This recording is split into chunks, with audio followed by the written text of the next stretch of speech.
જય ઊંચડિયા હનુમાન દાદા। એકવાર એક કુંભાર ભગત હતા, એ પોતાનો ધંધો કરતા હતા।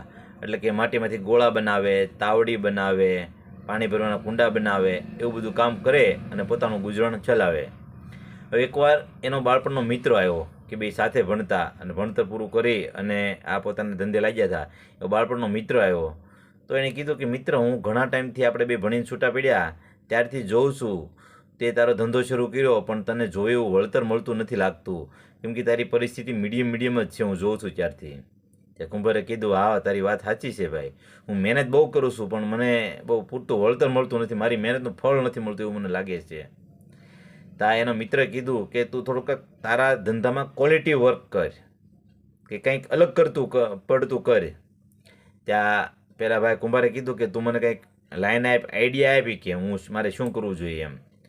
તેણે કીધું કે અત્યારે યંગ જનરેશનમાં યુવા અવસ્થામાં સ્લમ પીવાની બહુ ટ્રેડિશનલ અત્યારે નીકળે છે, કે સ્લમ પીવાનું વધી ગયું છે, તો કે તું સ્લમ બનાવે અને તું માટીમાંથી બનાવે એટલે ઓર્ગેનિક કહેવાય, એટલે જુવાનડા લેશે પણ વધારે, એટલે તારો ધંધો હાલશે અને તને વળતર પણ વધારે મળશે।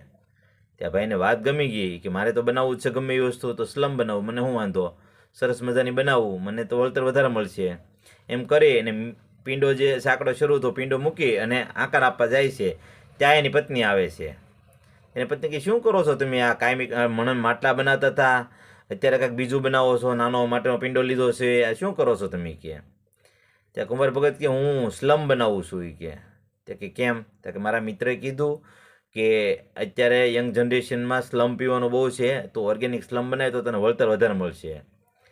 તો એની પત્નીએ કીધું કે તમારો વિચાર સારો છે, પણ એ વિચાર અમલ કરવા માટેનો સમય અત્યારે સારો નથી કે। ત્યાં કુંભાર કે કેમ એમ? ત્યાં કે એ વસ્તુ શિયાળામાં વધારે હાલે, અત્યારે માર્ચ મહિનો હાલે છે, હવેનો સમય ઉનાળો આવશે, ઉનાળામાં પાણી ઠંડુ પીવું જોઈએ, એટલે માટલા વધારે હાલે, તો એની કરતાં તમે અત્યારે માટલા બનાવો, તમે સ્લમ બનાવવો હોય તો આવતા વર્ષે દિવાળી પછી બનાવજો। ઓલા ભાઈને વાતે ગમી ગઈ કે વાત સાચી છે, ઉનાળો આવે છે એટલે માટલા વધારે ખપશે મારે, એટલે હું માટલા બનાવું।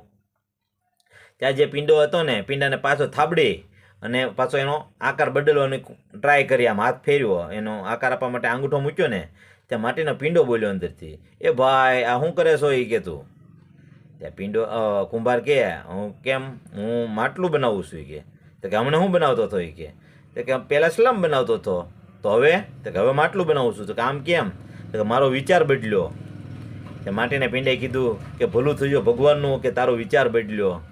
ત્યાં કુંભાર કે કેમ? તો કે તારો તો ખાલી વિચાર બદલ્યો, અમારું તો આખું જીવન બદલાણું।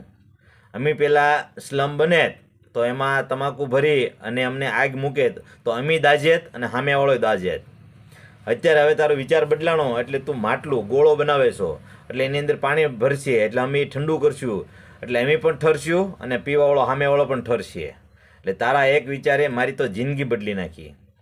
તો સાહેબ, અમુક વાર આપણો પણ આપણને એક વિચાર લાગતો હોય પણ સામેવાળોનું આખું જીવન બદલી નાખતો હોય છે। અસ્તુ।